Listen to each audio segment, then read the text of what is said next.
Barton Fink, Barton Fink, Barton Fink, Barton Fink. Welcome to Coen Brothers, where myself, Michael Swaim, and my good pal over there, Abe Epperson, talk about Barton Fink every episode. No, but we've been very excited for this one. This is the fourth episode of Coen Brothers, where we will cover the fourth Coen Brothers film. It hails from 1991. Yep, and it's called Fartin' Bink. Fartin' Bink. Oh, fuck. All right, we got to redo this whole thing from the top. Fartin' Bink. No. I think widely considered their least accessible film, maybe until A Serious Man. It's pretty inside baseball because it's about a writer who's the toast of New York, and he gets invited to Hollywood, and it sucks the life out of him. Yes, but it's super artsy and artistically ambitious. And whereas we discussed last episode on the Miller's Crossing episode, that was their attempt to show that they can work within the studio system. This is literally a movie they made while taking a break from that. Mm-hmm. So imagine this as them indulging themselves with a breath of fresh air and like getting as artsy as they fucking want. Yeah. Like, right. I mean, we're not just Miller's Crossing filmmakers. We're not just going to make gangster movies, right? No. Exactly. You're fine. So let's jump right into diegesis, which we have decided in this case we're kind of going to rush through. A, because it's a fairly simple plot, but B, because pedagogy is really where Barton Fink shines. That's where it's resides. Yeah, and if you're unfamiliar with the show, we do analyze all Coen Brothers films through three spectra: diegesis, pedagogy, and howdy do dat. Diegesis being what happens in the film and like the kinds of shots, the storyline, etc., etc. Pedagogy is what does it make you feel? Where does it tie to philosophy and metaphysics? And then howdy do that's fun trivia. So let's cram through that diegesis. Abe, you were saying we have this Toast of Broadway. Writing a play about the common man's plight. So he's not just a screenwriter and a playwright, but specifically his niche is writing about like very humble tales about like working class. And it does really well. He's at the top of his game. Getting great reviews. Talks to his agent. Yeah. Who, Tony Shalhoub. And No. Oh, that's later. Sorry, that's Tony later. Shalhoub ain't around yet. Yeah. You're putting the Shalhoub before the horse. I'm putting Shalhoub before the horse. But no, his agent. He has dinner with his agent, who literally reads aloud. Yeah, and is like there's two influential people there, like a husband and wife, who are like, we loved it, like you need to be out more. And right, but they themselves have like obvious signs of opulent wealth on them, and they tell really vapid jokes, and they obviously only enjoyed it on the surface level. So what do we got? We got an artist who wants to make a difference, and he feels like, fuck the reviews, this is all phony. How can I find true art? In a precursor to Llewellyn Davis, Llewellyn Davis. Llewellyn is No Country. No Country. I always mix them up. Llewellyn Davis. The idea is that he's getting all the success, but he's still not happy with it. Right. And so I think the reason that ultimately he decides to go to Hollywood is not just that, because as his agent says, just, write a few, get a bunch of money, come back, and you can do whatever you want. Yeah, his agent basically is pitching right him now's on, the time. I have a connection because you just had this big hit. They'll let you write screenplays. Dude, the way you write, like if you just lower your standards and don't care about them, you could knock out five in 2 years, take the money, and it would pay for you to write as many ambitious, artistic, experimental plays as you want for the rest of your life. Yeah. Because it's where the money is right now. Moving pitches. And this is, I know I said in Miller's Crossing podcast that is Turturro's triumph.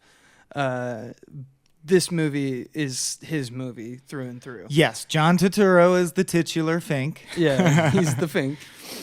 And he can't connect with the world of pictures. Like, he does not like producers. He does not have a good way to interact with, like, even the elite, as we saw in in terms of like New York, or even the theaters. He just doesn't understand that, nor does he understand truly, as we reveal, even though he thinks he does. He doesn't understand the common man either. Yeah. So he's that's this all fish out of pedagogy. Water. He's just a tourist with the typewriter. He comes to LA. They put him up in a very creepy, empty hotel. I forget. The Hotel Earl. That's right. The Hotel Earl. Yeah. And the film basically oscillates between him in his hotel room at the Hotel Earl, struggling to write the screenplay for his first assignment that he was given, and having meetings out and about in Hollywood and on the studio lot. And he first interacts with the hotel by arriving, and there's just no one there. And then he dings the bell, and Chet, played by Buscemi, literally comes out of the ground in a classic Scarlet Bellboys outfit. Yeah. And so he comes out of the ground, and like a trap door. For some reason in this hotel, apparently the floors go down or something, because everything is he presses the down button to get to his floor. So he's literally living in a basement, and doesn't have windows. Yeah, he does.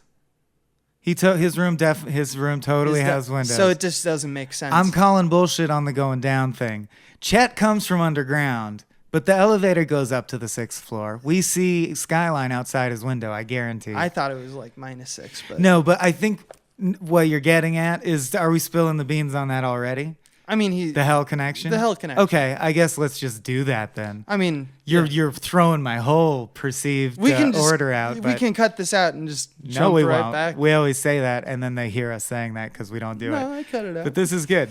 Yeah, so very popular, prevalent theory that I think bears lots and lots of merit, and we'll unpack even more, is that the hotel that most of the movie takes place in is hell. And you're already throwing out clues. Chet's like a demon. He comes from underground. The elevator thing, I think, is even better than that. It's a screenplay thing. So when he first goes to his room, it's on the 6th floor, and he goes and talks to this old blind elevator operator, and the lines go, "Where to? 6. 6?" Or sorry, so he goes, "Where to? 6." And then the elevator operator goes, 6, and he pulls the lever, and then the elevator arrives, and he says 6 because they're at 6. So 666. Which, what does that mean? Well, it's like if you needed a tip off, the hotel is hell, and Hotel Earl just LA sounds like in a general corruption of is hell. Burning inferno for him. A repeated motif is the room is so hot that the wallpaper peels, and they use red wallpaper glue, so it's like the slime that clings to the walls of hell, is just, his room is hellish as well. But as far as just ramming through the plot fast, He meets John Goodman's character, Charlie. Yes. He has a neighbor who's noisy, and so he knocks on his door and he tells him, "Can you keep it down?" And then they share a drink. Yeah, well, Turturro actually, because he's a coward, calls the front desk and says, "My neighbor's making noise."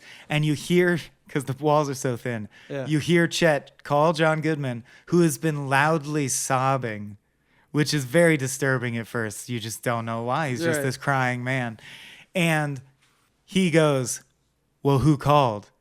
"Oh, okay." And he hangs up. You can hear this through the wall. And then you hear his door open and close, and footsteps, and a knock on John Turturro's door. It's really funny.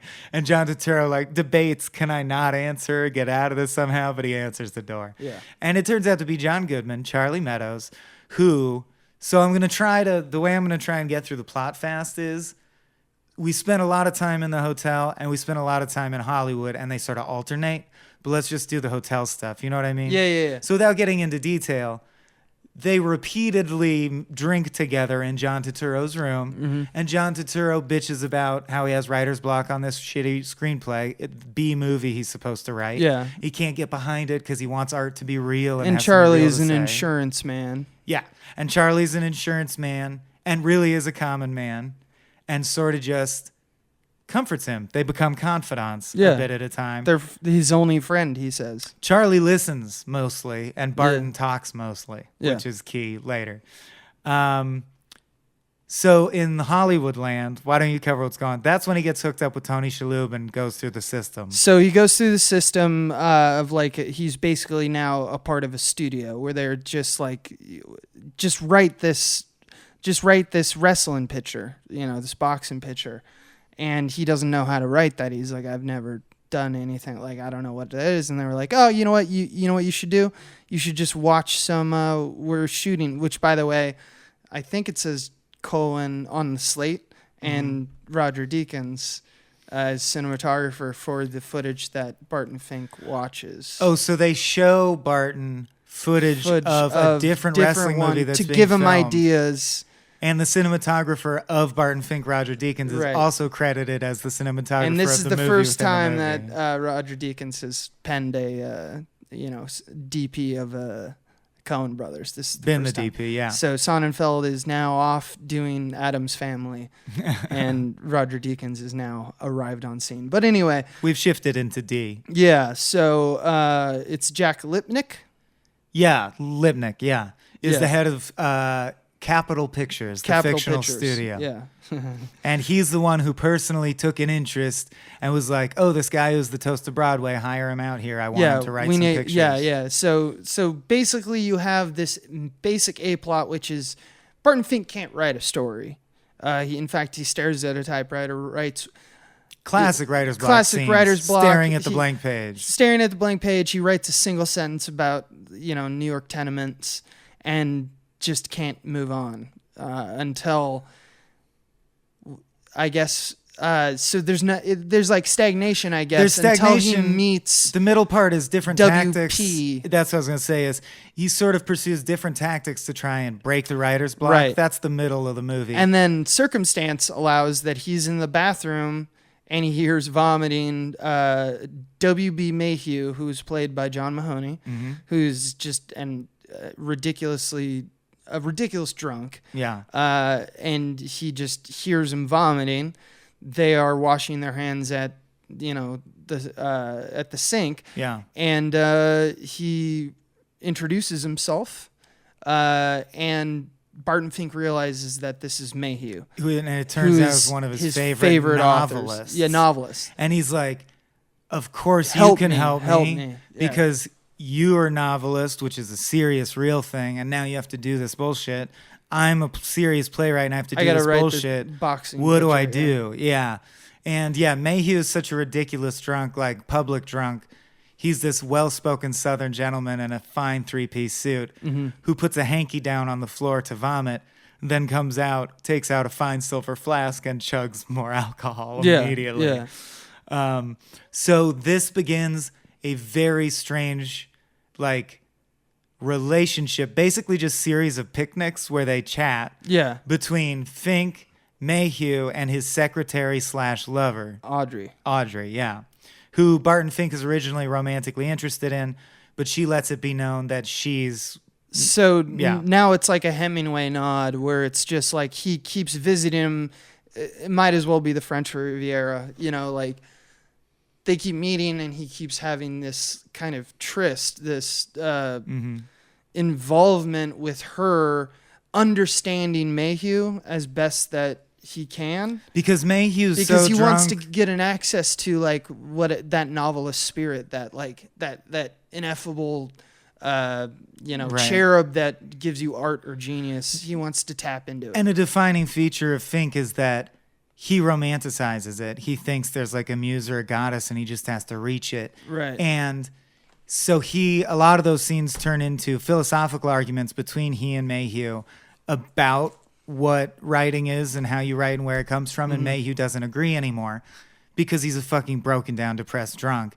And he says, I write purely to escape, that life is the shittiest thing ever. And that devastates Barton. So they have these long arguments about it.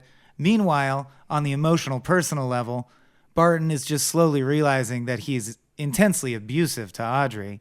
And it's that classic thing where it's none of his business, but he's like, how can you let him treat you like that? And she's sort of got this battered spouse syndrome where she defends Mayhew as a genius and says, when he's kind, he's so kind, you don't understand him. And he's like, what's to understand? Like, he literally takes a piss in the park while they're at a picnic, and she like comes and calmly try to comfort him. Right. And he just smacks her in the face and says, breach my levee at your own risk. Like, meaning, I don't know, stay away from me or I get to hit you. And Barton, of course, flips out, and she's like, no, you don't understand him. So there's all this stuff. At the same time, every day, he keeps meeting with increasingly stressful people at the studio, including a great, really ball-buster guy played by Tony Shalhoub. And all you really need to know is the tension keeps increasing. Like, this movie is more and more important. He keeps promising how great it's going to be, but he has nothing. And it's getting to the point where finally he's supposed to meet with Lipnick and pitch him the story. And he has to tell him the beginning, middle, and end. And he has nothing. And it's tomorrow at 9 o'clock. Yeah. And of course, because of magic, he's just a special boy, I guess. Lipnick is totally fine with that. He's like, this is a writer, you know? Well, yeah, we haven't gotten because before he actually has the meeting, this is key. Audrey. Is Audrey, yeah. So he's under turns this out romantically deadline. Involved. He gets Audrey. It's because it's the night of over. It's the night before the meeting. Yeah. And he calls Audrey and he says, I need help fleshing out the story. Can't you just, and she comes over begrudgingly. The grand productive days. Yeah. And he says, Mayhew's written like 10 wrestling pictures, which is what I'm supposed to write. Can you just tell me some of the plot lines he had and we can wave those? And it's made clear that she basically is the writer. So it comes out in conversation that she knows this all inside and out because she wrote his screenplays for him because he's too drunk. Then Barton asks, how long have you been writing for him? And it turns out she's the main writer of like his last 4 novels. Yeah. So he then immediately turns against Mayhew. He's devastated. He's devastated, but he hates Mayhew. Which is weird to me because although it points to one of his flaws, which is why does it matter where the art came from as long as it exists? But it does to him. Goddamn P Mayhew, yeah. He's petty like that. Yeah, and then it's also Audrey is now who he actually. So now, not only are you not a drunk, Audrey, and you're a genius. You're a genius, and you're the reason that I love. You're one of the reasons I love writing. So he's obviously in love with her. They spend the night. Yes, he wakes up in the morning, and she's covered in blood, and dead. And so he knocks on Charlie Meadows' door and says, "You got to help me." John Goodman says, well, let's talk in your room, which will come back later because I just think you're not allowed in John Goodman's room. Comes into his room and sees it, is obviously freaked the fuck out like you would be. I didn't do it. I didn't. You got to believe me. But he instantly believes because they have formed a bit of a rapport. He's like, Barton, you're my friend. I believe you. But don't you see the cops won't believe you? This looks so bad. And and did you have sex with her? Yeah. They have ways to test that, man. Yeah.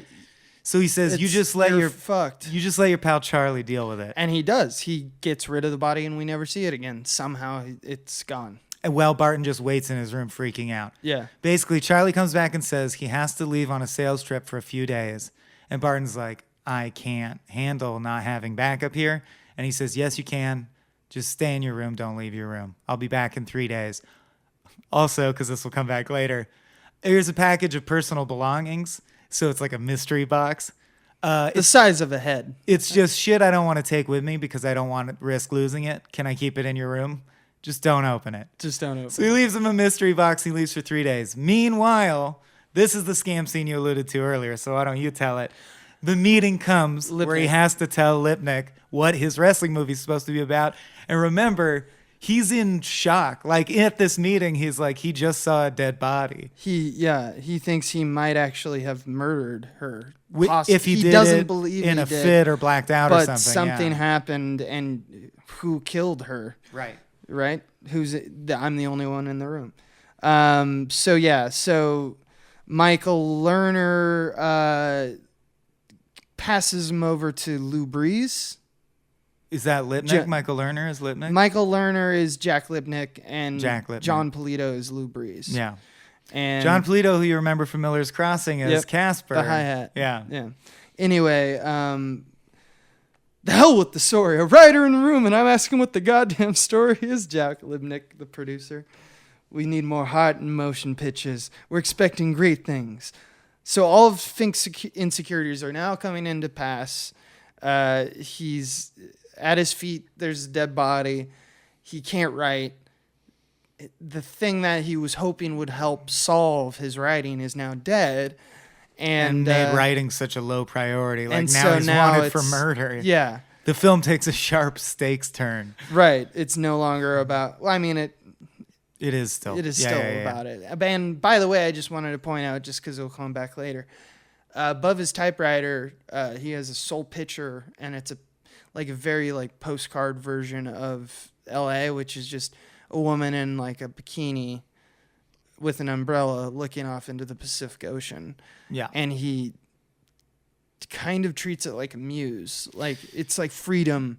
And we hear the sounds of waves whenever he every looks time at it. We hear a very calming score and the sound of waves crashing. So it's his oasis in the room when he's feeling too stressed. Right. And then what happens next? What happens next is become prolific? Well, no. He in the Lipnick scene, yeah, he comes up with a quote unquote clever way to get out of it, which he bluffs basically and just says, the story's so clear in my head, I don't want to put it into words until it's the right words, because then it could come out wrong and those wrong words will be stuck in my head. And John Polito, who's Lipnick's assistant, goes, are you fucking kidding us? We have like 1 million writers who could do this. We've given you more time than we said we would. We paid to fly you. Are you kidding me? You're sitting here in front of the president of the studio. You fucking do what he says. And then very surprisingly, Mr. Lipnick fires that guy and kisses Barton Fink's feet. Yeah. Yeah, Lipnick, the head of the studio, kisses his feet and he says, that's how much we care about artists. And that's an interesting dichotomy because the studio is portrayed as totally vapid and shallow. That's right. Yeah, Michael Lerner on his knees kisses his feet. Yeah. But Lipnick at the same time constantly does say the right things in the sense that he says, why do you think we hired you? We want truth in the film. We want that Barton Fink feel, that reality. And so he kisses his feet, which ironically only puts more pressure. It's like, well, now the president kissed your feet. How do you think he's going to react when you finally turn in nothing? Nothing. So after he comes back from the meeting, he's now back in his hotel room. Right, and the detectives Charlie's arrive. gone. Yeah, Charlie has to go. So he gets a call saying detectives are here to question you. Yeah. And so he answers the call. And he's a writer and has a very terse scene with very problematic detectives. Right. Yeah, which I think we'll read some quotes later. But then returns to his. Well, we have to say what the detectives reveal to him, right? What, that Audrey's missing or what? No, that Charlie Meadows is not Charlie Meadows. Oh, Charlie Meadows is this is the whole other thing. guy. Yeah, and he's a mass murderer essentially. So you think they're questioning to catch him, but they're actually questioning because they're looking for John Goodman. Charlie, yeah. And John Goodman, a.k.a. Charlie Meadows, whose real name is Carl Muntz, a.k.a. Madman Muntz. Madman Muntz. And they show him is a notorious serial killer and decapitator of people. Yeah. Yeah. So that box clearly is a head. That now colors your perception clearly of the box. Audrey's head. Is that it could be Audrey's head, predating the movie Seven by so fucking long. What's this in the technique? Box? What's in the box? Well, apparently being prolific, because then he takes that and writes a screenplay. And I wonder if there's some perverse thing there that Audrey's head is his muse. Yeah, I was thinking that as well, because that's the part that he's in love with is her head, her not brain. Her body. Fuck, that's true, and we just found it organically. Her body gets destroyed. And he realizes that's not what he really valued anyway. He gets the head back, and that's all he needed. And then that propels him forward in front of the typewriter. Female character used literally as an object. Yeah, literally as an object. But that's Barton Fink's fault. Right. So he shakes the box like you would shake a Christmas present. Without speaking, you kind of he assumes it's Audrey's head. He sets it on his desk, and then he can write the screenplay. Yeah. To the point where he hears the couple next door fucking real loud. And he just puts in earplugs and keeps typing. He goes on a bender. It doesn't matter. And he finishes the whole screenplay. And I think this is a key point. Actually, I'll bring that up in pedagogy. So he's really happy with it. He Yeah. thinks it's the finest thing he's ever written, and he He thinks he calls he his took agent. this B wrestling movie and actually pulled off a miracle and embedded amazing truth that's going to blow everyone away. So now he's got his screenplay in hand, and to celebrate because he's so jazzed, he goes to a Navy USO dance. That's right. I think it's an important scene because yet again, he's literally just finished writing a screenplay. Which is just confidence. Well, he's just finished writing a screenplay that he thinks will do justice to and finally bring dignity to the common man. And he ends up being such a pretentious asshole at the dance, going like, "I'm a writer, you Navy moron," that the Navy guys kick him out of the dance. Which you can't get any more common man than Then a bunch of soldiers. Navy dudes here on leave having one night of fun. Yeah. And he literally starts talking about how superior he is to them. Yeah. After he's proud of the screenplay he wrote that's going to bring dignity to the plight of the common man. Right, exactly. So that's basically just an excuse to get him briefly out of the hotel, because when he gets back to the hotel, Charlie is there, and he's read the screenplay. Yeah. And from here, everything kind of goes off the rails. So Barton returns to his hotel room after the USO incident, and the detectives are in his room. And guess what? Barton sucks at crimes, so the giant blood stain from Audrey's body, he has made no attempt to clean It's from just the mattress. there. It's Yeah. just there. And they're looking at it, and they go, "Hey, so your drunken friend Bill Mayhew was just found shotgunned and decapitated," which is basically what Muntz does. Yeah. What the fuck? And he goes, "You got to believe me, it's not me, but I think it's this guy, Charlie Meadows. And I think it's him." And they go, "Well," and they start questioning him. And this is where it becomes supernatural, because Barton Fink says, "It's hot. Do you feel that? He's here. It's hot." Which, by the way, every time that the paint, the wallpaper peels from the heat. only when John Goodman has been in the room Or is about to arrive. or is Right. in the room. Yes. So, like, when it gets even hotter, Well, we're getting it as John we're Goodman getting is the in devil. pedagogy. He's the devil. Yeah. Yeah. Point is, and we literally move on to the sequence where he's immersed in flames, Yes. burning down the fucking hotel. So John Goodman steps out of a flaming elevator. The detectives walk into the hallway and go, "Put your hands up and put your suitcase down," because he has his sales kit with him. He puts his suitcase down, withdraws a broken shotgun from it, so, like folded to fit, folds it up, boom, shotguns one of the detectives. The other one runs down the hall. He runs after him, and flames magically keep pace with him, meaning Yeah. like where John Goodman runs, flames are. And he ends up shotgunning that guy in the leg, screaming many, many times, "I will show you the life of the mind," and we will unpack that in pedagogy. He screams that over and over and over as he approaches the guy, puts the shotgun up to his head, blows his head off. All right, we're closing in. He enters the room where Barton Fink is, and they sit down to basically have a chat with the devil, right? And he says that the reason he was a serial killer is he sees all the pain that everyone has in their lives, and he feels like he's helping them out. And he says, "I just wish someone could help me out in the same way. Like, I'd be grateful if you killed me. Life is shit. Don't you see that? If you don't see that, you're not a common man." Right. And then Barton Fink says, "But why am I alive in this hell? Why are you torturing me especially? Why didn't you kill me long ago? Why become friends with me? Why leave Audrey? Like, why me?" And he says, "Because you don't listen." But he screams it as loud as he possibly can. Right, because this whole time, Fink has just been using him as an accessory, just like he did with Audrey. And not just around And Bill. Charlie. Fink represents the writer who wants to create truth but is not willing to imbibe truth from the world. The ultimate You egotist. don't listen. Yeah. And that's your sin. So then what's great is John Goodman just calmly gets up, goes out into the hotel, which is fully on fire, calmly unlocks his room, goes inside and shuts the door and is in there. Yeah. It's also funny that in the first sequence with Charlie, do you notice that when one of the first things that he says to Fink when they meet is that Charlie has an ear infection? Yeah. That's definite pedagogy material.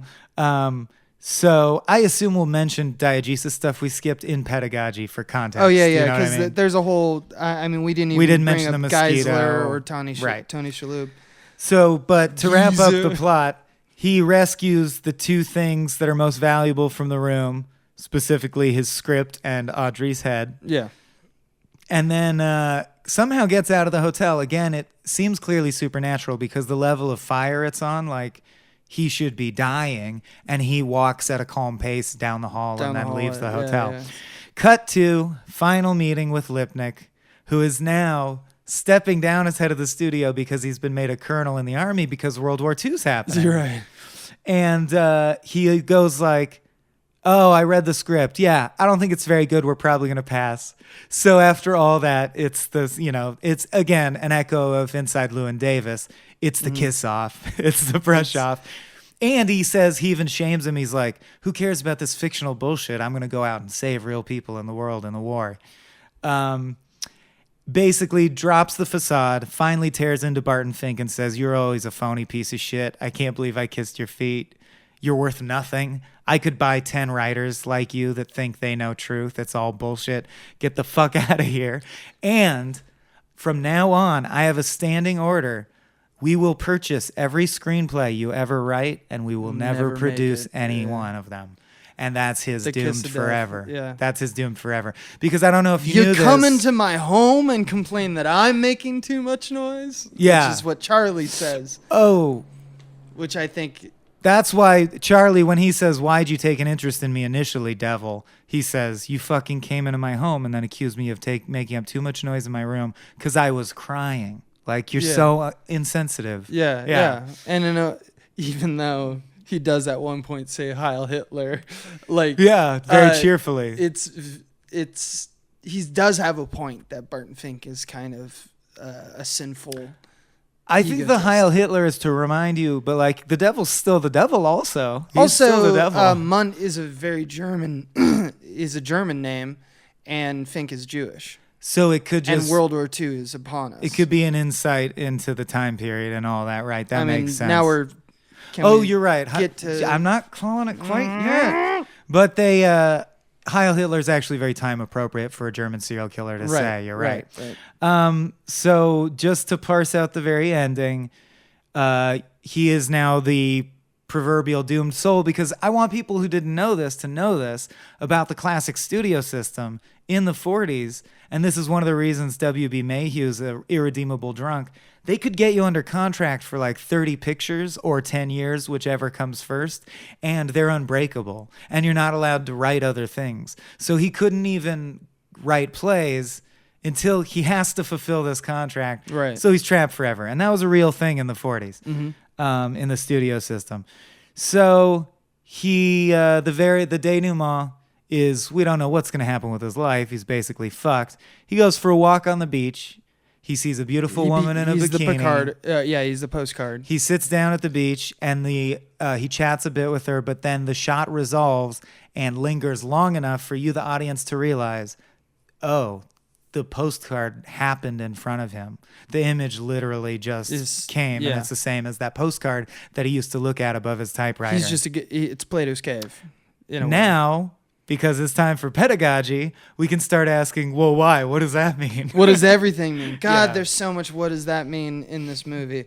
I want to jump in.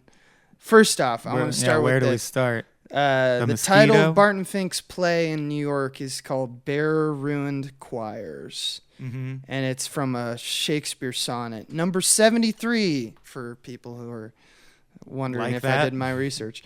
The first four lines of which are, that time of year thou mayest in me behold, when yellow leaves or none or few do hang upon these boughs and shake against the cold. Bare ruined choirs where late the sweet bird sang. I think that sonnet is about someone who's it kind of is like in a way it's an Ouroboros. Beach Fink and New York Fink are these guys who are glimpsing something that is actually beautiful he is the choir that is ruined. Like, they're trying to bare their souls somehow. Various people he meets, you mean? I think he represents as the playwright. Right, and you're saying He the ruins characters everything. he meets Yes, bare their yes. souls to him, and nothing And gets through. He doesn't get it. And so then when he goes and, like a choir, speaks about it in his screenplays Yes. and his conversations, he misses the point. And I think that's super underscored by the fact that he thinks this is the best, most important work he's ever written. So he's an artist who starts with the noble goal of like digging deep and making a masterpiece. Right. And at the end, we don't get to see his screenplay, but we know that he truly feels it is. But there's very tiny details that make it clear that his screenplay is a piece of shit. Because his play on Broadway that was a big hit, the opening stage direction mentions that you can hear the cry of the fishmongers. Right. And in his finished screenplay, the only things you see are the beginning and first and last page. And if you look closely, you can see that in the across the pages, you can hear the cry of the fishmongers. So he uses that again. Not a big deal. But then the last line of the play, when we hear it in Broadway, is, "We'll be hearing from that guy. And I don't mean a postcard." And you actually can see in the last line of his screenplay, when Charlie's flipping through it, the same last line is used in his film. Do you think... So he only regurgitates himself, and he thinks it's important because it has the tone of being important, but he has brought nothing new to say. Do you think that's the Coen brothers, again, throwing out the fact that we mentioned in the last podcast as well? They took an aside from Miller's Crossing to write this in 3 weeks. Do you think this is the Coen brothers bearing their insecurity that they only had one great film in them? Maybe. What I got really palpably this watch was I thought it was, I mean, there's no way that he's not them. Yeah. Because when you write about... They're New York. They came from New York. And when you do a vanity project about the craft of writing, you're, of course, only talking about your relationship to Charlie it. Kaufman-esque. Yeah. So I thought it was saying that I thought they were laying out the double-edged sword, again, nihilistically, of how you're damned if you do and damned if you don't, because people throughout the film puncture Barton Fink in a real way when he says art is important and there's something transcendent about art, and I want to experience that and somehow connect with my fellow human beings and like change this universal subconscious. And there are scenes where the Coens seem to say, and you could do that if you had listened, or like, that is a thing that exists and it is admirable. And of course, that's probably what in some measure drives them to create. But at the same time, there's people who constantly say, and this is so true from us having worked at Cracked and comedy so much, you think you're like better than someone else or your art is realer because you write about serious shit that creates insight. But I think real writers who've worked a long time know this. Writing a joke is just as hard, and it's just practice. So like you could sit down and practice comedy writing until you can write jokes when you need to. Believe it or not, you can get to the point where you can write shit that sounds super deep and wise whenever you need to. Yeah. And Lipnick says, you think your voice is like one of a kind? I have 12 writers who can write the Barton Fink voice. Who gives a shit about you individually? Yeah. And so I really felt it was the Coens saying both is like, we really dream of lofty artistic goals. Doesn't that make us pretentious pieces of shit? Don't we ruin the choir? Don't we fucking suck? Yeah. And yet it is why we make movies. So like whatever. What's your interpretation? Because here's my big question that I wanted to ask you, and I've been holding it back because this is my big question about you as an author yourself. 9.5 inches. Yeah. Okay. Cool. The mosquito. Mm-hmm. Bloodsucker. Got it. Know what's happening. Also, it recurs. Heat. It's just also sickness, malaria, all like it's the annoyances in his brain, the voice, the writer's block. Like it comes back when he's more agitated. Okay, so what do you think the Coen brothers have more disdain for through the penning of this film? Is the mosquito L.A. or is the mosquito Barton Fink? I thought symbolically. I thought symbolically the mosquito was the tiny voice in his head that is telling him, you know you're full of shit, and keeping him from writing because like deep down he knows he doesn't have anything to say yet. So you think, so in other words, That's why LA isn't wrong. Your think- interpretation LA is wrong. I think LA is wrong and half right. Like, I think you see Lipnick both be a shallow executive with nothing to add And kiss and feet. other times actually say things that Barton Fink should listen to. Yeah. And I do think the Coen brothers respect traditional films because they've made lots of, like, not fully traditional, but you know what I mean. They grew up on 'em. And they respect crazy indie shit. They see both. I mean, they grew up on Sturges, you know? Exactly. And the reason I thought that about the mosquito is the mosquito finally dies when he slaps Audrey's dead body. Yeah. It lands on Audrey's naked back in the morning, and that's how he finds out he's dead, is he kills the mosquito. Yeah. Which, of course, very obvious symbolism is now he has blood on his hands.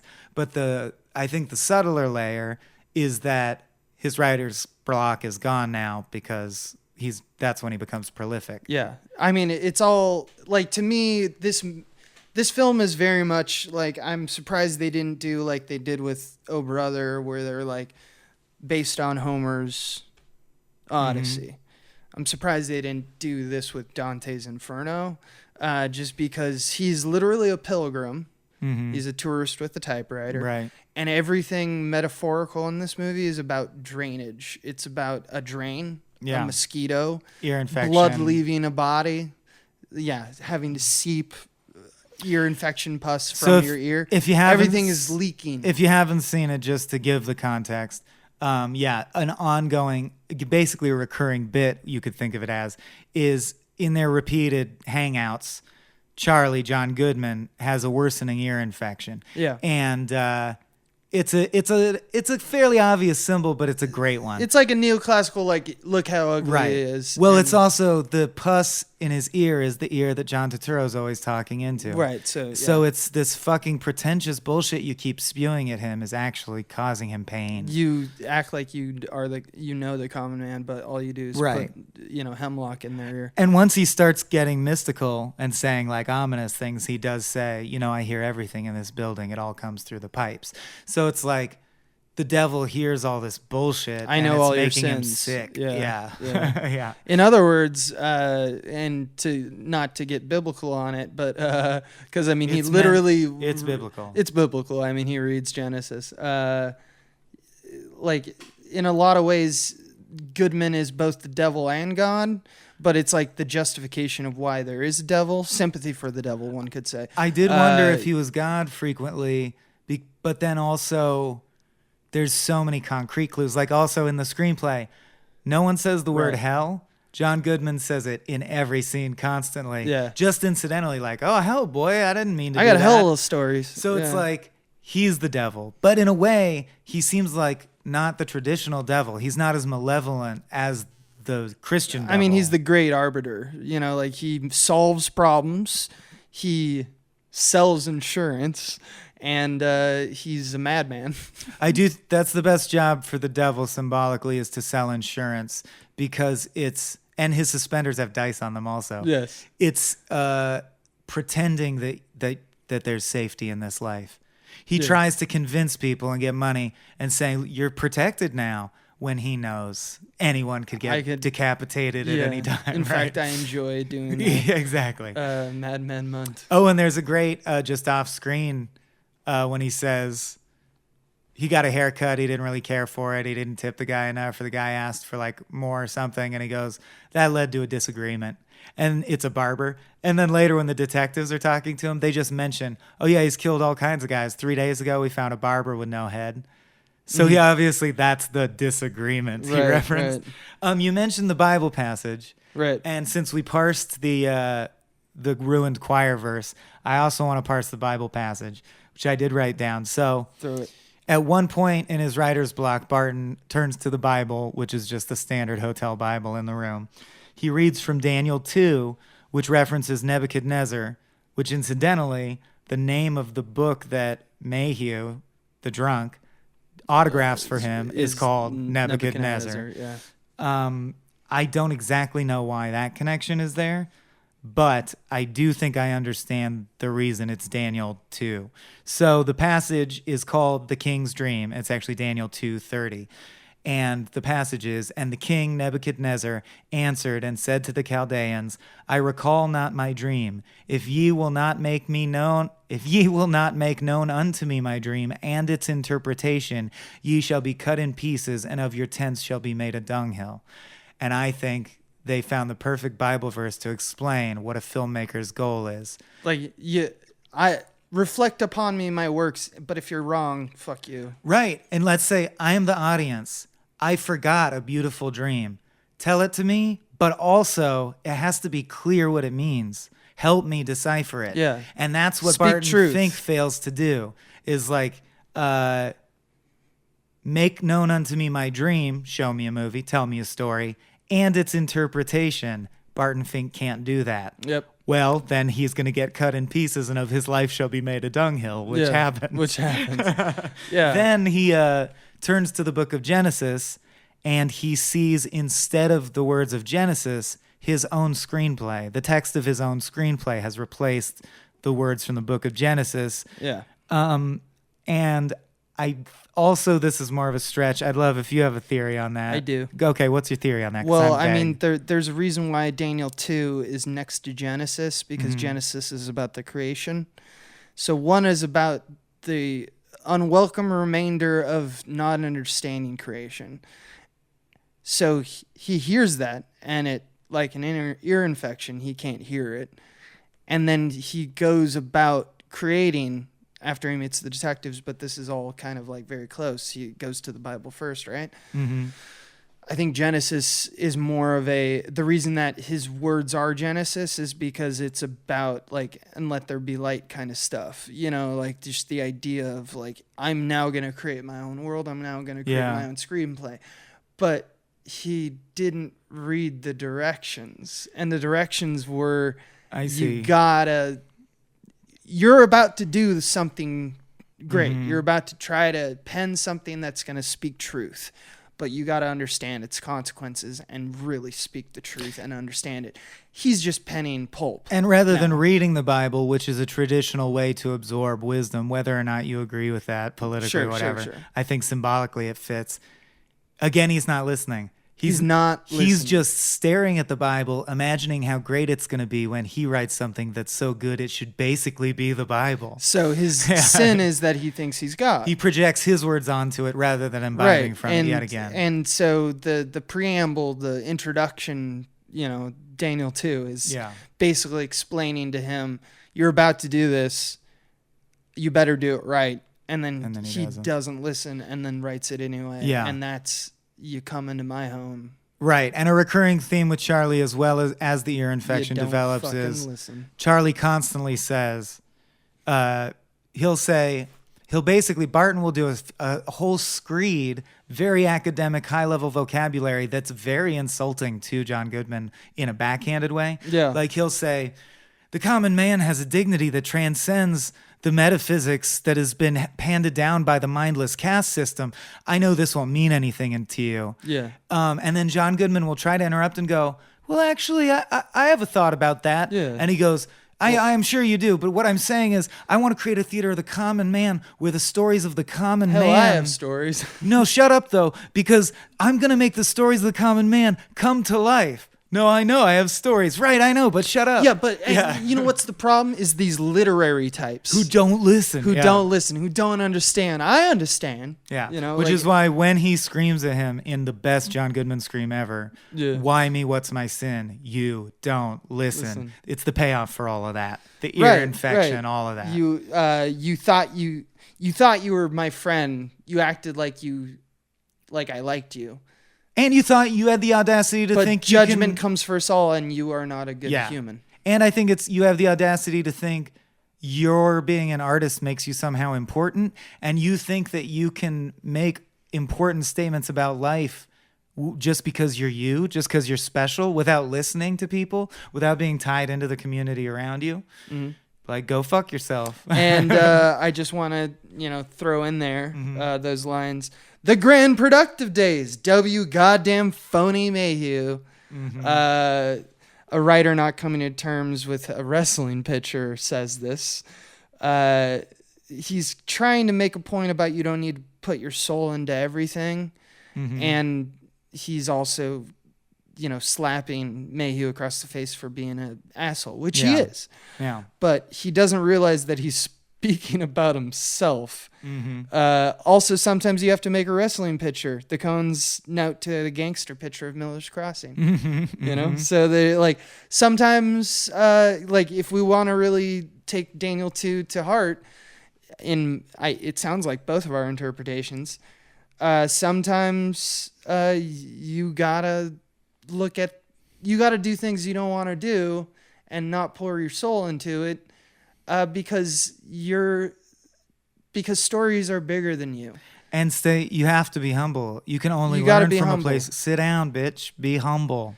So you fucking ruined the choir. Yeah. So just some good quotes, the more establishing of the hell stuff that I noticed this time is one of the first interactions with Chet is, are you a trans or a res? What? Transient or resident? I don't know. I'll be here indefinitely. He's a pilgrim. But he'll be there indefinitely. It's hell. Yeah, exactly. And then in purgatory already. On the stationery, the Hotel Earl stationery, their slogan is a day or a lifetime. Right. That's right. I noticed that. And then that shot's so good because yeah. he goes up and he moves the pencil that's on top of the stationery, and he sees that there's dust. The stationery's been there so long that there's a dust shape. It's timeless. Pencil-shaped no dust. one's been in this room. It's a room literally for him. It's his cage. It's his prison. I want to talk about one of the greatest shots, I think symbolically, that the Coen brothers have ever done. I mean, I'll throw a rock and, you'll change your mind later. I'll change my mind later. But there is a shot in this movie that blows my mind. Mm-hmm. And it's usually kind of crassly decided that it's an interpretation of sex, which it is. I think there's multiple levels to it. But there's so many other levels and what it means to... You got to describe the shot. Remember, some people didn't watch it. I know. So I wrote it down. Bart Simpson, for example, unable to attend. So this is where we get into the deacons. But of course, the directors are the Coen brothers, so they conceived of the shot. But it's just perfectly... executed. People should know going forward from this episode on, there will be a lot more parsing of individual shots because we worship the work of Roger Deakins as much as we worship the work of the Coens themselves. And their collaboration, he's the third brother. He's the Coen brother. We may even add a spectra called Shot Talk or something. Yeah, something like that. Yeah, because for Hudsucker, it seems necessary. So this film looks great, but here's the sequence I'm talking about. It's when they Audrey and Fink have sex. It's a shot of feet, and then it moves to the bed, and then moves to a chair, and then moves, and you hear the audio of them getting at it. You go into the bathroom, you see a sink, and then the camera goes down the drain. And if you look very closely, you can see the sheriff from Blood Simple lying dead under the sink. And a fan just... So watch that shot because two things. One, as a cinematographer, I've spent a lot of time and hours behind a camera, and there's a lot of, doodads and dollies and, things and, making sure you rack focus correctly. It's a whole fucking orchestra of people involved to make the shot work. It is a very hard shot. Just take my word for it. The choosing of the lens all the way down to the physical machinations of turning the knobs made this orchestra happen. So that's one thing. But that's not that interesting. It only that's matters cool. if it means. What does it mean? Yeah. So here's what I think. So people consider it the most People always fall into two camps on this shot. Either they go, I guess it just means like dick going into vagina because the lens goes into the drain. That's what I meant by the crass quote, yeah. Or they can't figure out what it means. Or it takes a lot of thought. If Fink really is symbolically Dante's Pilgrim, And this is the moment right before we, frame back up after this. We go into the drain, and Audrey's dead and apparently was murdered by Muntz. I mean, like, what? I think the only assumption we can make is John Goodman sneaked over And murdered and killed her to punish him, to begin this sequence of events. That's the only thing we can assume. Yeah. Otherwise, Fink is just... it just doesn't make sense. Yeah, Otherwise, the devil finally pulled the trigger on this guy he's been toying with. So the symbolic nature of this shot to me is that it's not just about the Friday 13th kind of thing. You have sex and then you're dead. No, it's not that. It's not about he is signing over his life by making this betrayal of this other writer that he supposedly thought he loved, but found the real writer, and is now they're making love, and that means that he's dead. No. I don't think that's it. I think there's tons of levels, because there's also the more obvious, his life is about to go down the drain the very next day. That's a dumb one. Moving on. There's also, if you notice, after that shot, it does crossfade to a shot of just pipe interiors with echoey sound. Yes. And so I think it could also be we're literally physically seeing the sound of them fucking reaching John Goodman, which leads to his decision to go kill her. Right. So it could also literally be a meaningful shot. I think it's a symbolic sign of him making the choice to... so if his sin is egotism, if he's prideful and all that, what this moment is that he had a chance to recorrect that sin. Well, because as they begin as to bone, God is listening, yeah, he could have not sinned. Oh. And he could have said something. Interesting. I have a different interpretation. He could have told her. He could have told Charlie. He could have told anyone, literally anyone. But instead, he lived his own within the myth of Barton Fink, where he deserves the girl, and he is now Bill Mayhew. Oh, goody. We totally disagree. I love when that happens. Oh, good. Because this is probably one of the only films where it's vague enough that can happen. So I thought when his making love of her is one of the only times that he is engaged with life and doing what he's supposed to be doing. Because I do think that the sink shot. I interpret the sink shot as a part of a broader strategy of shots, because there are many other shots in this movie that zoom in for way too long, to the point where you're obviously supposed to notice and think about it, on a tiny detail that means nothing. For example, they zoom in on his typewriter, but to the point where you're looking at the detail on the screw on the head of the thing that types, and it gets out of focus, and it's like, why are we zooming in so long on this? And it does the same thing with the drain.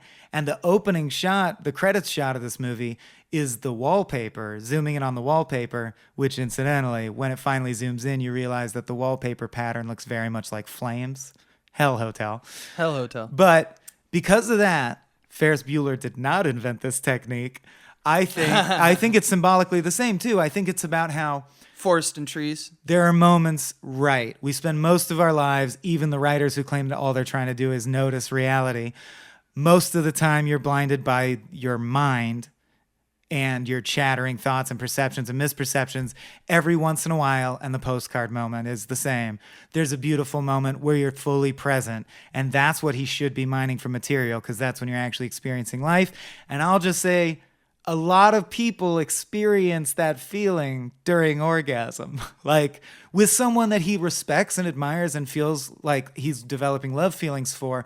The first time you make love with that person, I could imagine that, because the score from the postcard scenes plays when they start making love. That's my clue.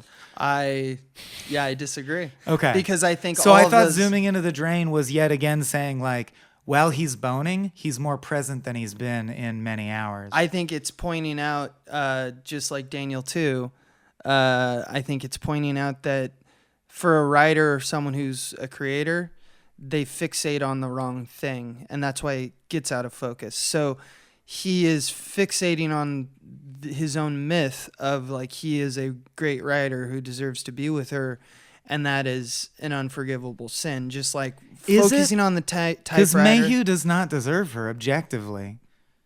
Yes. It's still a sin? You No, think? no. She's replacing one Mayhew with another to me.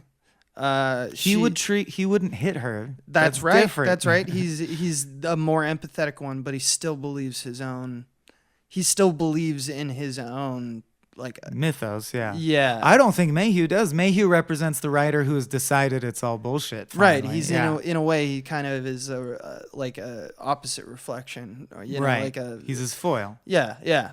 Exactly. But to me, the reason that they focus on the typewriting is not because I do know what you're saying, where it's there is one thing that's true about this machination of a typewriter is that you push a thing and this happens. So just focus on meditate on the humbleness of a keystroke. That is different from the macro, plan of what are we saying with this typewriter? You can just be an idiot tapping. Doesn't mean you're going to write Shakespeare, but I think that the point of the film is to point out that Fink has these two things reversed. He's putting the cart in front of the Fink. He is thinking that he will just make something happen amazing. And he gets bogged down on the small details of how those things look and feel and operate, and how he deserves better because everything is rote to him. He's like these literary types, even though he himself is a literary type. But he's but I'm one of the good ones, you know? I think that's because he doesn't actually understand what it means to be loyal to a thing. He only knows... Or how to be present, truly. He is above society, looking at society, but he thinks he's better than. He thinks he's a god, in other words. And I think that the Coens probably fear that about themselves. Even if they don't feel that they are, you fear getting out of touch. You fear being a fucking phony if you care about art. Right. You want to be 1 foot in your head making art, but you really want 1 foot planted in real life so that you are plugged into real things that are happening. Right. Because no matter how fanciful your story, the underpinning that makes it connect to other human beings is authentic experience right. and understanding of shit. Right. Because you can be an art critic and look at something like Warhol and say how brilliant it is because he's fucking with art concepts. And then you could also be an art critic and understand that, and from an even more meta level say that's just a phony rendition of you think that's art, so it's that I think I've mentioned this in podcasts probably more than once now. It's that one political cartoon I think from the New Yorker where the guy's standing on just a few books and it's a wall, and then the second pane is he's standing on even more books and he can see a dilapidated city that's been bombed, and then he stands on even more books in the third pane and he sees clouds. Now he's on a tower of books. Kind of, I think, hinting at the nature of knowledge is that you learn a little and you learn nothing really at all, and then you learn a little more and then you see oh, life is tragic, and then you learn even more and you say life's beautiful. And I think it continues to be tragic at the same time, as Shaw would say. I think that if there was more pains to that's the only thing that would improve that comic or that political cartoon is that it never ends. Right. It just oscillates between tragic and comic. The New Yorker doesn't tend to run comics that are of indefinite length. Yeah. But I'll tell you this. Here's the thing about this movie is that it's about drains. It's about it's about the directionality of down. A mosquito is a drain. That's a metaphor for hell and all that. We get it. But ultimately, it's about this descent into hell and how your metal is kind of tested. Yeah. And he just is not up to snuff. And I think imposter syndrome, if you look at it from the meta level, meaning Barton Fink is what the Coen brothers feel when they feel negatively about what they are. Our art's bullshit, we're just phony. Right. Barton Fink is that.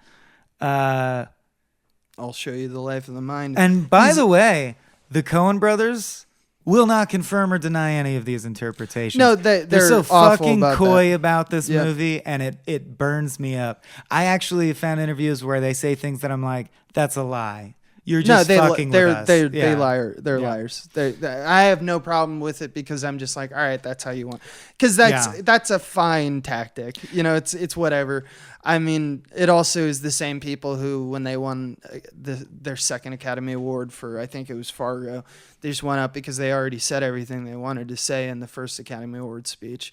And then they won for writing or directing or whatever, and they just go, thank you, and bye. It's like they're intentionally cryptic. Yeah, and I love it because I don't like anyone shows. who doesn't give a fuck about the Oscars. I respect because fuck the Oscars. I typically don't watch the Oscars. Did you notice a little nice one?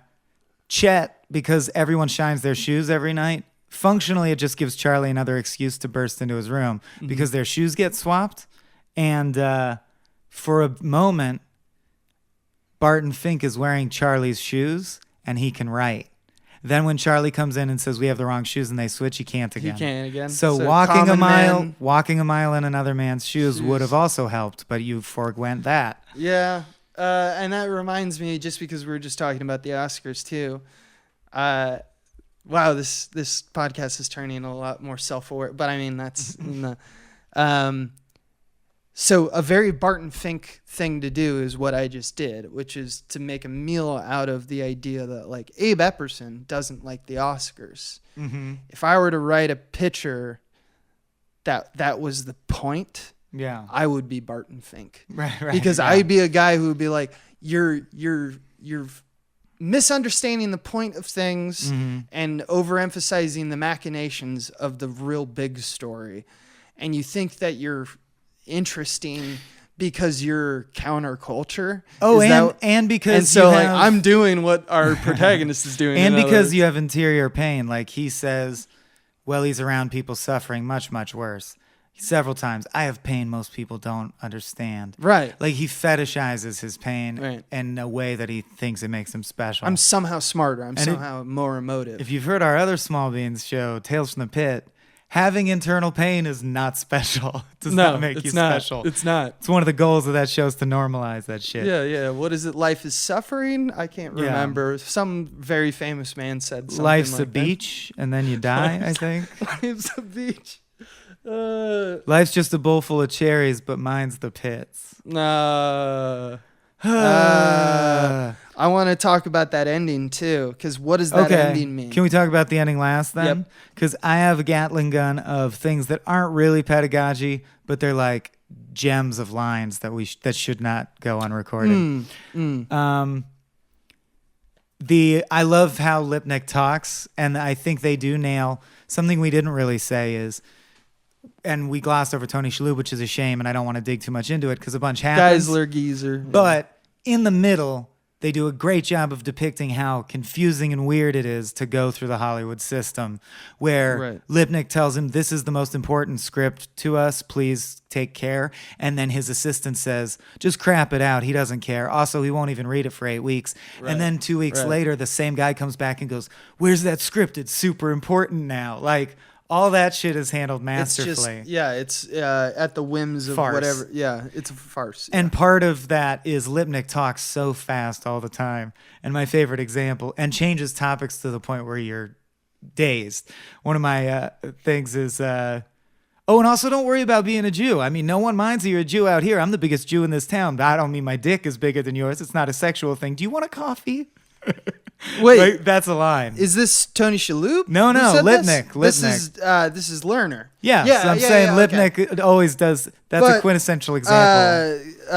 Tony Shalhoub also has that speech patternism. Well, but Tony Shalhoub's thing also is he's a fucking ball breaker. Like he's every other word is cocksucker. And shit. Yeah, that's right. And he sees Barton Fink and he goes, you want to be an Indian? We could always use more Indians. We're shooting a picture right now. And he goes, very pretentious. I'm a writer. You'd be a writer in an Indian. Like, don't give a shit. And I love how his secretary mispronounces his name every time. Because he's to use another reference, because I believe that Mayhew's based on Faulkner, or Hemingway, but Faulkner probably, because a lot of what they're talking about is about how Hollywood is all sound and fury, right? Yeah. So it's just this idea that his name doesn't matter. He's just this guy who's just preaching to a choir to a ruined choir of LA, and just saying, like, you do this now, you do this now, you do this now. These are barking orders. I'm just a cog in the system.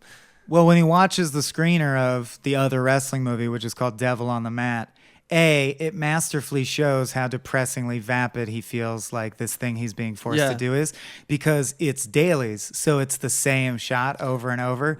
And it's a really shitty shot of a guy coming forward and saying, I will destroy you, and then pinning a guy. Right. So it's such good editing. It accelerates to the point where he's just staring at an image of a man getting pinned. Yeah. I cannot win. Like, life is going to fuck you. Yeah. Devil on the mat. Yep. Devil on the mat. Yep. I don't have anything to add to that. That is exactly right. Well, but before that, the chunk you were saying about Faulkner and the Hollywood system also really was worth digging into. So I think that The Sound and the Fury, which is a Faulkner book, right, is one of the parallels that I thought of, because I think that Ben Geisler, played by Tony Shalhoub, who, by the way, drinks milk and whiskey at a breakfast meeting. Right. Really out of weird. Separate glasses. Yeah, really weird. Just this random nonsense chaos of, like, this cavalcade that is L.A. And Hollywood, I guess, really, of making moving pictures. You know, like this idea that it is phony is like the Holden Caulfield version of it. But the Faulkner version of it is that, like, yeah, these guys are phonies, but they also do have, like, an angle in it, and that's a truth as well. Like, so these literary types on one side, the common man on another side, and then these industry types on a third side. And it's kind of saying that they're all obeying the same kind of nonsense. And it's nihilistic and in the to sense each other. That I think it's also nihilistic in the sense the movie seems to be saying, if you think you make serious art, you're overvaluing how important you are. If you think you make comedy, you're overvaluing none of this matters anyway. So, like, don't even strive for, even your masterpiece doesn't fucking matter, because nothing does. If you make a podcast about the Coen brothers, you're overvaluing yourself. Totally. Yeah. Okay, so more like random things. I got a few too.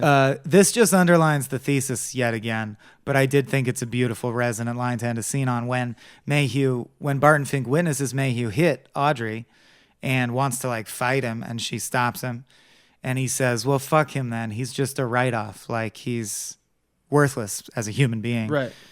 And she says, you can't have empathy for him?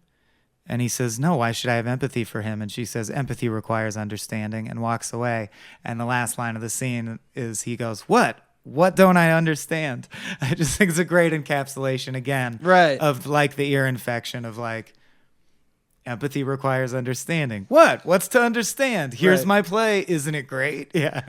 So the best joke that the devil ever pulled was convincing us Kevin Spacey was a chill dude. Is that this is a movie about accolades. This is a movie about self-worth and the thinking you're better than you are, and thinking you're streamlining the secret truths of the universe. This is the first film to win all 3 major awards on the indie circuit: the Palme d'Or, Best Director, and Best Actor. So this masterpiece about how masterpieces are phony is considered a masterpiece. Yeah, exactly. Exactly. It's a sick fucking joke that only God could write. Right. It's so fucking meta. So it's like thematic on like, you're outside of the movie and it's still thematic. It's a symbolic, artistic inaccessible movie about how making that kind of movie is stupid. Stupid. And yet it's great. And it's lauded for it. The laurels are on their heads. Yeah. The fucking Coen brothers. Hail Caesar, my friend. The fucking Coen brothers. So here's some little tiny trivia. Parts by John Turturro. Well, this is not how to do that stuff, oh, yeah. is it? Okay. Well, I mean, whatever. I mean, I don't want to leave before I have a couple more pedagogy like questions for you. Keep throwing. Okay, because if you're getting into trivia land, that's different. First of all, I think how, like in Raising Arizona, the script is just so strong. Some lines beg to be encapsulated. Oh, yeah. This is not a comedy, but the detectives questioning Barton Fink scene is so fucking funny. Oh. Because it's him talking to the opposite of dudes that respect filmmakers. Right. It's just everything just that gives facts, him status makes them think he's a pansy-ass loser. Yeah.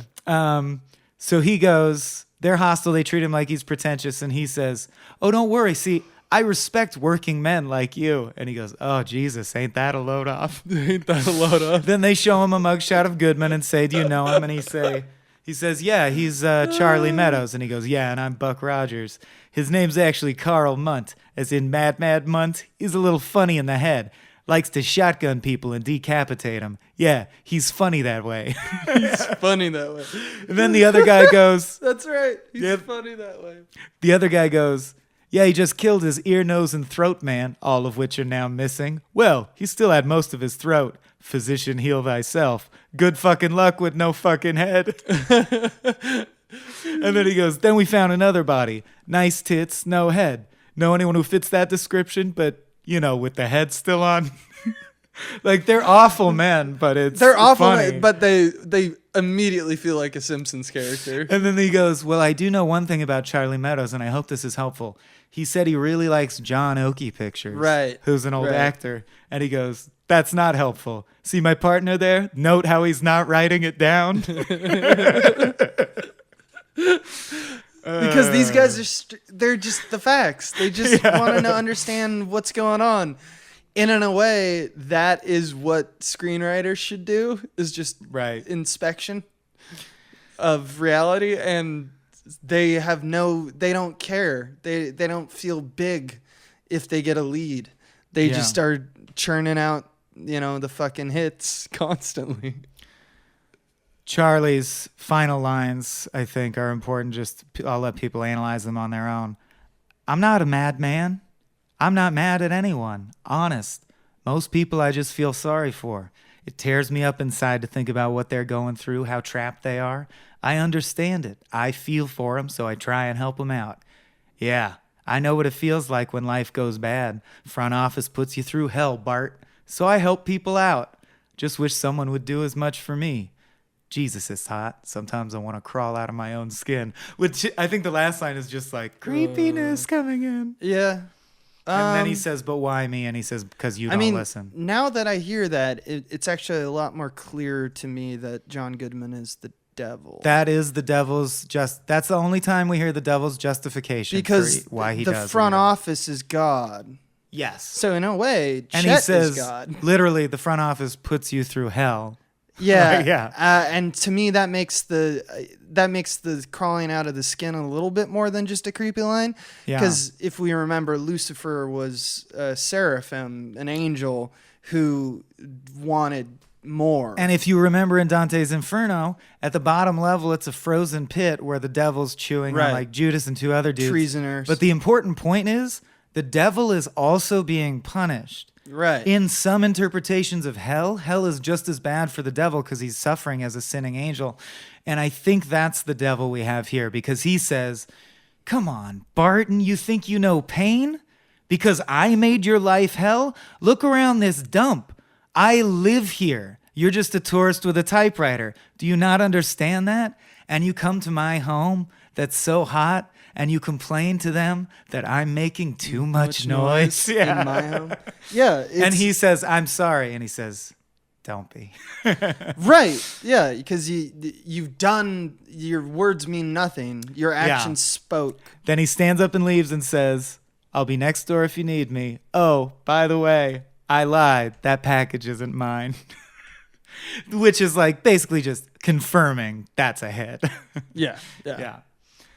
So what I wanted to ask you is, it's got to mean something. When the devil destroys the world, our world, why is his catchphrase, "I will show you the life of the mind"? That's what John Goodman screams repeatedly in the final killing spree. He doesn't say anything else until he says Heil Hitler at the end. I am not super confident that Sorry, I have. I'm wrong. It's just for correction's sake. He says over and over, "Look upon me. I will show you the life of the mind." Yeah. I will show you the life of the mind. Yes. Look upon me. I'll show you the life of the mind. I mean, I'm kind of confident about it, but like honestly, that line has always been something that I've kind of like. I'm sure you might have a different opinion, and if you do, like those are probably my two opinions that I oscillate between. But to hazard guess, my first throw is the life of the mind. Obviously, is you living your life as someone who is a creator or someone who is a thinker, right? The mind. So that's obvious. So it's like the life of the mind is someone who walks down a path in their life as one who is a thinker. I will show you the life of the mind means that like you haven't done it correctly. I will show you, like a teacher teaches a student, I will learn you. But then he blows your head off. So which is the life of the mind, which is that like you can't, it's unknowable. What does that mean to the equation? It's unknowable. It's okay. It's like, you know what it is? It's Indiana Jones when the Nazis look at the Ark. It's to fully know life, to know God you. Is to destroy you. It's to have your wax face melt off. Exactly. So when I look upon me, I will show you the life of the mind, which means it is a unending process that you will never truly understand. That is fully and self-annihilistic. Fully recognize me as the devil, and in doing so, recognize that the human brain can't comprehend. Like you can't comprehend. Just recognizing me obliterates you. You will never understand your own intelligence and what. Or things like pain. Why is emotional pain? Is it important? Is it not? Yeah. And the reason is because you're an egotist, just like the rest of us. You are someone who believes that you have something to say. And I guess that makes sense. And there is nothing to say. Because he says he wishes people could crawl out of their skin. Right. So it's like you can't not be an egotist because you're not a soul. You're trapped in a flesh body. Flesh bodies have demands. They get drunk. They get depressed. Limitations. Exactly. Yeah. They get full of themselves.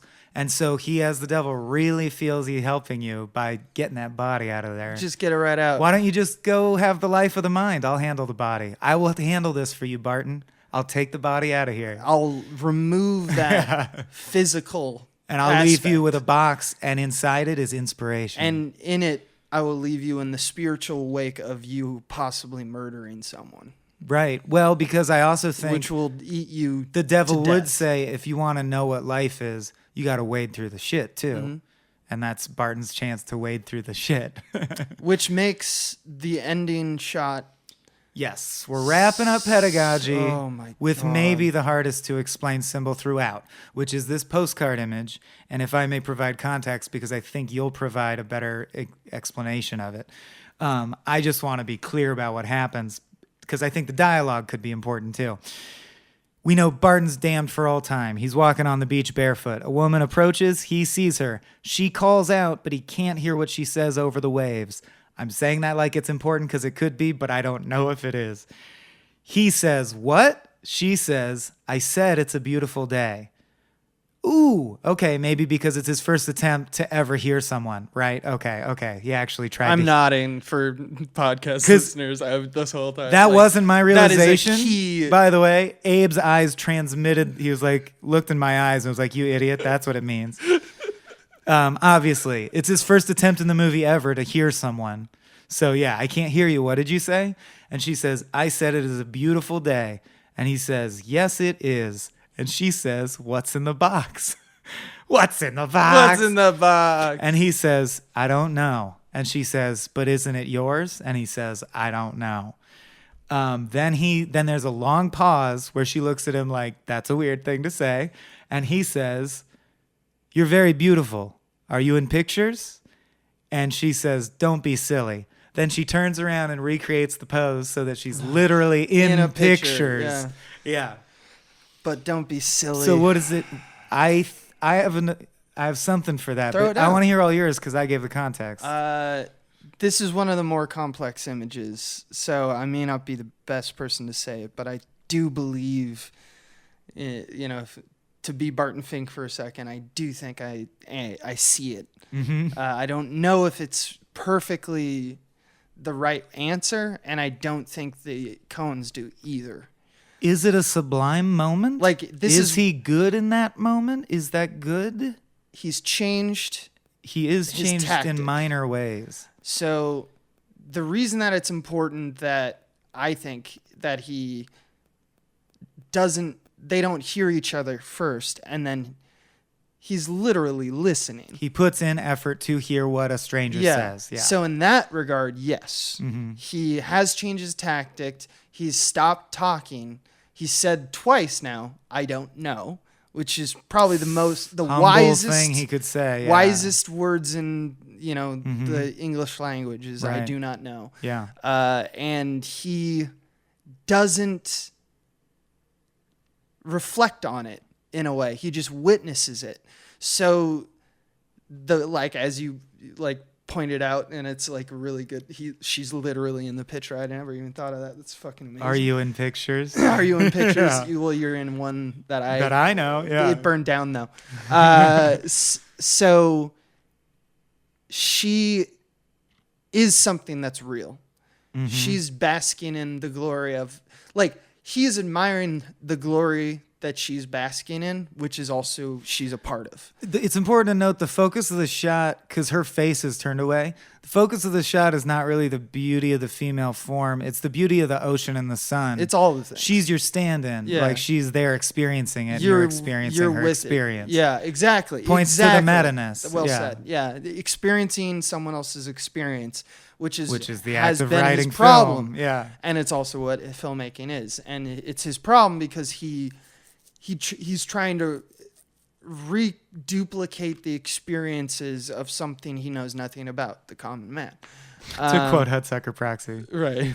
only a fool pretends to know something about something he knows nothing about. Exactly. And so I think what this moment is that it is trying to be kind of uplifting in a way by saying that he has changed, he's trying something new, and he's now kind of seeing those secret truths of the universe.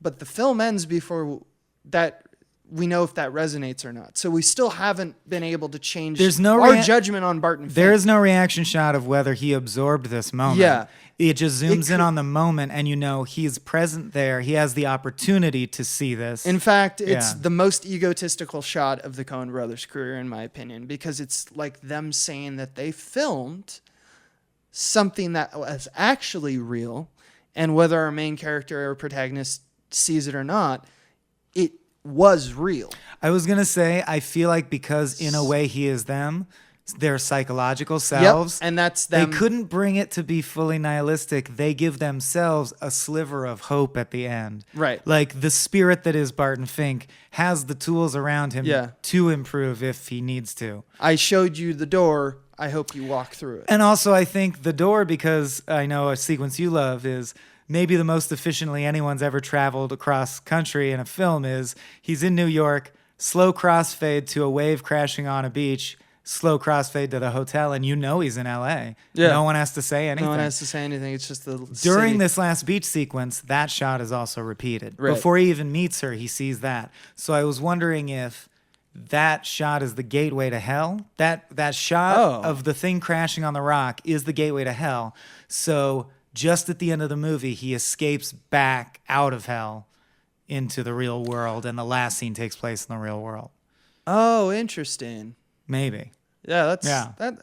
I actually thought the waves meant something different. I think the waves were of more of a the wave and the rock do not personify anyone. They're just a bombastic, chaotic reaction about something that is in motion. But they could be the threshold. It could between be the LA, two it could be worlds. Barton Fink, Right. it could be all that. But I always thought of it as more of a meditation on motion. Yeah. Just the idea of like, here we are. You're now literally thrown against a rock. a rock. It is what's happening to him. Yeah. So time's arrow is essentially making. But then you look at how learn things now. look at the 'Cause life of that's the how- mind at work.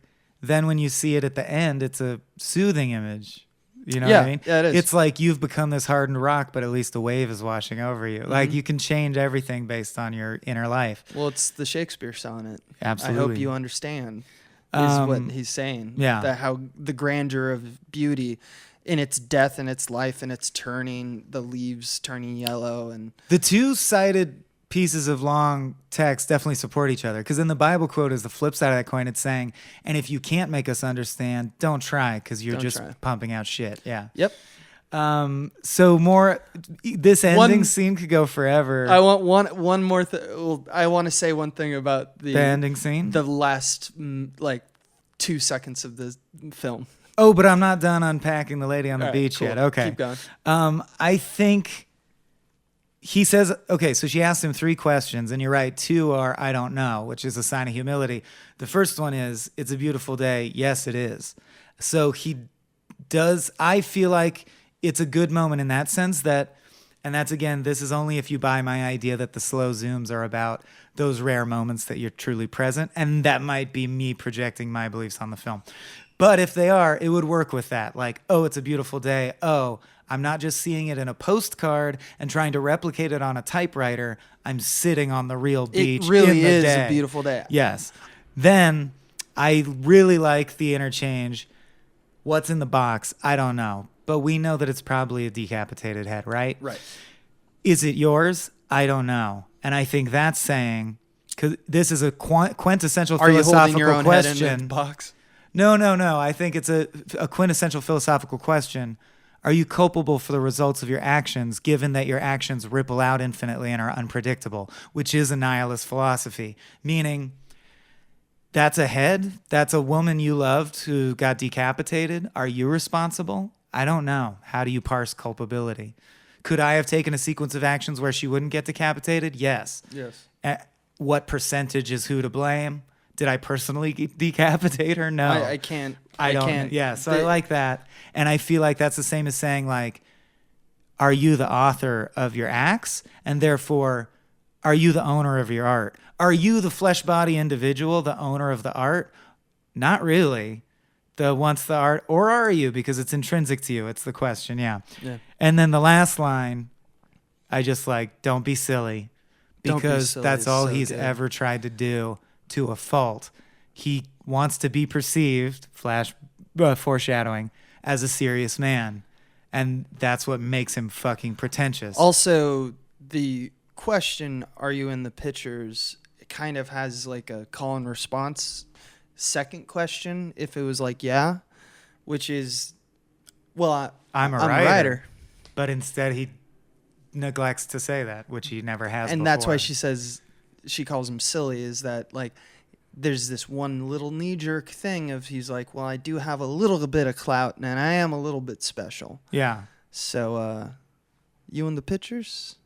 Yeah. Because you're beautiful. So don't be silly could be it's both a shutdown and also like, Right. I just think it's funny It's a that, beautiful day and I'm also an egotist still. So it's, and don't be silly has been his Flip a motto coin. that it was engraved on his heart Yeah. the whole movie. And in a way, she is kind of like, she represents this muse, but she's actually the wisest person in the whole movie. So the last 2 seconds. Just by that statement, just like, don't be Right. silly, just as a complete like denial of that egotism. It's the most basic way to say, like, why are you taking everything in your Stop. life so seriously? Yeah, why am I so serious? So the last 2 seconds of the film, just to trivia a little bit, they did not plan the seagull.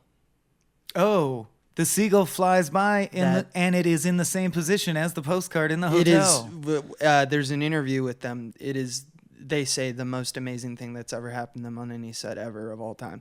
Like it's up there with like Sigourney Weaver making a basket. Or that guy throwing a 90-mile-an-hour pitch and killing a seagull. Yeah, Randy Johnson, the big unit. Yeah.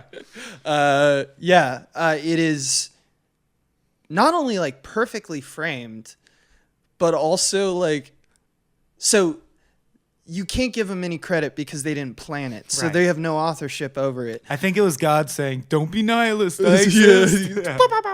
But the idea of a seagull taking a plunge into the sea to eat some fish as like a symbol of life, and like having to go downward Yeah. in order to go survive. upward Yeah. is, once again, they didn't plan this. This is all nonsense. But like, But it's perfect. it's kind of perfect in a way. Like how did they get away with that? It's almost like some being told the Coen brothers that they're not Barton Fink. It's Deakins. Yeah, it's Deakins made it happen. Deakins just willed it into existence. Does that take us to Howdy Do Dat? Yeah. All right. A little trivia as our cool down from this intense marathon jog, and then we'll be out. But the first trivia I have to call out, that was the one before we recorded that made me go, holy shit, but I didn't want to tell you yet. Written by Joel and Ethan Coen after a trip to see Baby Boom while suffering with writer's block while writing Miller's Crossing. So I just want to point out What's Baby Boom? that Baby Boom is a 1987 movie, and here's the plot synopsis on IMDb. J.C. Wyatt is a successful New York businesswoman known around town as the Tiger Lady. She gets news of an inheritance, but it turns out not to be money, but a baby girl. At first, she doesn't accept until the lady that gives the baby to her has to catch a flight. J.C. is now stuck with an annoying baby girl. Her boyfriend doesn't like the idea of a baby living with them and leaves her. J.C. has had enough of it, takes her baby to meet a family ready to adopt her, but as she walks away, she hears the baby cry and has to go back. She can't bring herself to abandon the baby. She leaves her high-powered lifestyle in New York in order to move to a 2-story cottage in Vermont. When she arrives, the house needs a lot more repairs than she thought. She gets bored one day and makes some applesauce. Her baby loves it, so she decides to sell it in town. Pretty soon, everyone wants some of the baby sauce. JC hits it big and falls in love with a local veterinarian. They get married. So, they were working on a studio film. Then they went to see what sounds like a bottom of the barrel, as vapid as it can be, studio film. Like bad versions of Sullivan's Travels. And I like to think that they went home in a rage and were like, we have to write the opposite of Baby Boom right now. Right now. Yeah. It's kind of like that Wall-E moment that we had that one night where we just like, I don't know, I gotta say something. I gotta talk. Yeah, that is a bad sounding movie. Yeah. That makes a lot of sense to me because what's interesting to me about that is the retribution arc, like that she is. So she also goes downward. So it's a King Lear kind of thing. Yeah. There's a dark night of the soul, and she goes upward through applesauce, I guess, and then meets a guy, and like don't try to connect these. It does a disservice. But there are things in their head that they're like, that is a thing. But I would imagine they're reacting against things. Oh they yes, saw, yeah. But I think they're mimicking form though. They're formalists. Are they not? You know, yeah, like they're always going to true. think about the symmetry of like story structure. Mm-hmm. And so I think that I don't know. There's something about the devil on the mat. It's such a very typical, like to write a boxing picture, you got your Rockies. Yeah. You got you got this idea of like this guy who's a common man and he's got to struggle like so many John McClanes to be the best boy. Yeah. And so they're writing this this antithesis to it, which is that your guy who is going to turmoil and be like and you want him to succeed because he has a vision of something that could be great. He's not a good guy.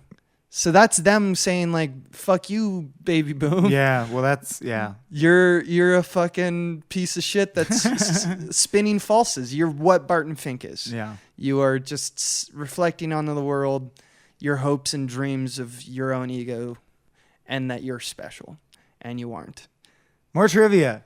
Frances McDormand continues her streak She is the female voice heard off camera on stage in the Broadway play. I just want to point out, so far we're 4 for 4 with Frances. I believe she's in every single one, but I'm gonna be a Frances tracker throughout this podcast. Is she in Lady Killers?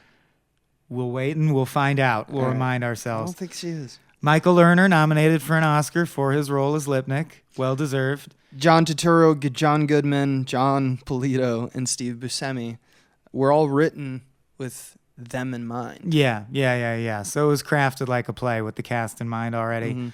I did like that there's an interplay between him and W.P. Mayhew where he says, you shouldn't drink all the time. I've never found it helps my writing.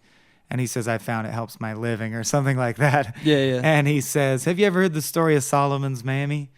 Which I had to look up, but that's the shorthand Book name. of Solomon. That's the shorthand name for the story of Bathsheba, where she seduces David. Right. So it's an implication that he knows that they're going to end up boning. Like he knows that Audrey's into Barton. You know what I mean? Chekhov's dick. Chekhov's dick. Jennifer Jason Leigh auditioned for Audrey. And Bruce Campbell auditioned for a part, but he won't say which, and he didn't get it. And she didn't get it, but they remembered they were like she's good for it, but she's too young. I think is what it was. That they were like we got to remember this woman. She's amazing. Yeah, she's just not right for this role. Because Hudsucker later.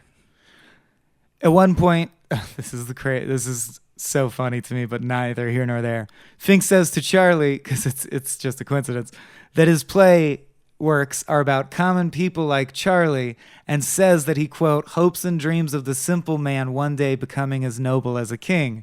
The very same year, John Goodman released King Ralph, in which he's a common man who becomes the king. I hope that was that struck their desk. Carl Muntz was the name of a real senator that they didn't like, so that's why that's the name of the serial killer. Oh, really? It's always nice. They just murdered someone for antiquity. Are we done? I don't. I'm going to read something that I feel like we'll end up cutting because I don't know if I agree. It's also not trivia. It's like someone's theory online. Important symbolism about Barton is when he arrives at the hotel, he's superimposed on an image of the ocean, which is water. By the time he's checking out of there, the place is engulfed in flames, fire. Now cut that. No, it's like, water so what? And fire what does that don't mean? care. It doesn't mean elemental anything. Shit. Yeah, maybe sure. if they met in the middle and formed steam or something, it didn't mean anything. We already talked about like how chaos and all forces. Right. So literally, not joking. Do cut this, whoever's editing this. Yeah. But let's say. Let's wrap. Wrap. Okay. Well, that's all I got for Howdy Do Dat. Yeah, I don't really. I mean, it was all pedagogy all the time. Yeah, dude. This movie is to me just a meal of introspection. And it's Lynchian in this. Oh, by the way, watch Eraserhead. And I don't say that for no reason. I think there's comparison points. If you haven't seen Lynch's Eraserhead, watch that. Yeah. Get back to me on how much it traumatized you. And this is one movie where I'll shout out to people and say, I want to hear other interpretations of any of this stuff. Yeah. And I think that goes kind of like all Coen brother movies, but because they're so cryptic. This one's the widest. This one, fair game, and especially because it's kind of personal in the way that it's about a screenwriter, as we said multiple times. I think that they're kind of transplanting their own insecurity into Barton Fink. Yeah, it's the only time they do that, though. They don't really make a lot of writing about writing, which is a good thing to avoid. Yeah. Yeah. And so if anyone has any opinions or thinks that we're wrong, just throw that in, smash that like button and throw it in the comments. No, we're all correct because that's how it's designed. But I want to hear your equally correct interpretation. I don't really care of the mosquito. What they think. Well, I'll be reading and responding. Abe won't. But now you know I'm probably which host wrong. you like better. Yeah, Bye. Bye. We love you. This has been a Small Beans endeavor. We're a bunch of pals who make podcasts, sketches, music, web series, and movies. The Beans always have new ideas percolating, so make sure to check us out at patreon.com/smallbeans. That's patreon.com/smallbeans, where you can browse all of our current and past content, see what we've got planned in the future, and learn how your support can help the small beans grow into huge, giant monster beans. If you enjoyed this content module, please like, rate, subscribe, or tell a friend about us. We love you!